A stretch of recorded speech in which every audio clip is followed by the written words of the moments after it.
Welcome to the Bachelor of the Church. Previously on the show, we witnessed Gregory's council in Rome, where he declared laws against simony and clerical marriage, as well as the institution of Dictatus Pepe, which established papal powers.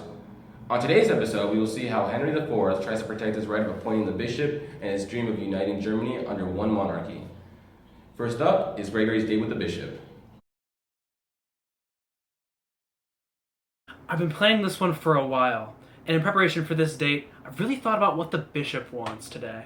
So I was thinking that since I'm a spiritual office, and since you are a minister to God, that I should be the one to appoint you, so that our relationship through God can be even stronger. But I still have a place in Henry's court. I'm not ready to rush into that commitment. Bishop, there's something you need to know about Henry. He's just a tyrant, longing for power. He doesn't care about you the way that I do. The papacy is God's jurisdiction, not the king's. Really just say that? Are you serious? I'm the rightful king by God's will, not that false monk with that silly hat. Mr. Big Hat thinks he can just walk all over me. I'll show the bishop what a joke he really is. You know he's not the righteous king, right? Here, take a look at these decrees, right here. See 12? I can depose emperors. I mean, I really do deserve to be your appointer, Bishop. I know it. The church and kings need to stay separate for this thing to work.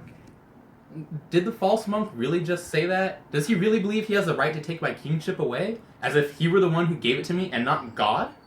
Yeah, no, this is ridiculous. I've had enough. I know Gregory's a nice guy, but he seems to be a little greedy. He means well though. With all this papal reformation in his mind, I can see why he's a little worked up about Henry. I'm really looking forward to spending some time with Henry to see what's on his mind. My dear Bishop, have you noticed that Gregory VII is trying to undo God's will? I was placed as king by the hand of God. Now the man many call Pope is trying to undo what God has already done. God has already bestowed upon me the powers of appointing you a part in the spiritual office. Why must any of that change? This guy really wants to say that he got the power to appoint bishops from God? Excommunicated. Excommunicated. See how he likes that one. Take away his right to rule too. I don't agree with Gregory's actions. He seems to like he's trying to undermine everyone by saying that he knows all. This is why I refuse to see him as the Pope that everyone believes him to be.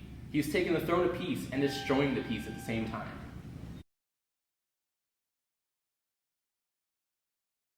Henry does realize that he may appoint the bishop, but he holds no other power in the spiritual office, right? My only problem so far with being appointed by Gregory is Gregory wants to be celibate. I've called a diet. Henry's nobles and I, we're gonna get rid of them. We'll finally be free of that tyrant, and then it'll just be the two of us. No more Henry. Come, we'll stay in my place in Canosa for the night, and then we'll be on our way.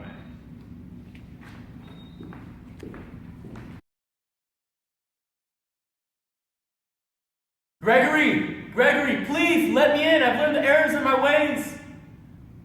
Never. You didn't listen to my reforms. The bishop is mine. Very well then. I'll stay out here until you can find it in your heart to forgive me. Bah. You'll succumb to the winter before then. The clergy will be mine. I will be the one to appoint them.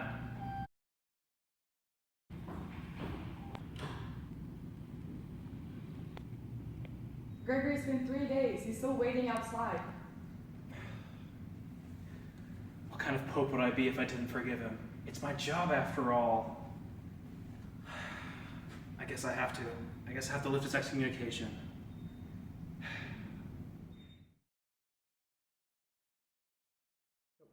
Next week on The Bachelor, Gregory lifts Henry's excommunication but does not restore him as king. Many of the German princes see Gregory's decision as a betrayal in electing a new king, and a civil war breaks out. Henry is excommunicated again by Gregory, but nobody takes it seriously. The dispute will not be settled until the next pope comes into power. The king will give secular power, and the pope will give spiritual power.